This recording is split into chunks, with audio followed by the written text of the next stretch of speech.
Farzandingizga albendazol ichirmadingiz, lekin glistlari bo'lsa-chi? Shunchaki ichirmay to'g'ri qilgansiz, chunki albendazol jigarda parchalanadi. Agar jigar faoliyati normal holatda ishlamayotgan bo'lsa, jigar fermentlarini oshishiga va ichki zaharlanish ketishiga sababchi bo'ladi. Dori ta'sirida o'lgan parazitlar, ular ajratgan toksinlar organizmni zaharlaydi va organizm mana shu zahardan o'zini tozalash uchun yana qo'shimcha nagruzkada ishlashga to'g'ri keladi.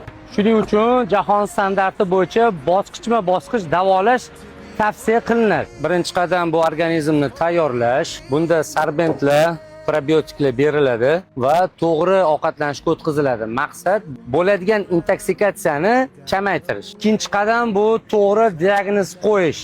Kal topshiriladi, qon analizlari topshiriladi.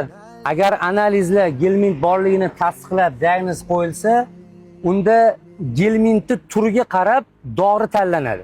Va so'nggi 4-qadam antigelmint dori bergandan keyin endi jigarni himoya qiladigan dorilar, vitaminlar, probiotiklar va immunitetni mustahkamlaydigan preparatlar beriladi. Endi sizlarga savol, bolada shundoq virusli nagruzka bo'lsa, uni antigelmint dori bilan davolasa bo'ladimi? Kommentariyada fikringizni bildirishingiz mumkin.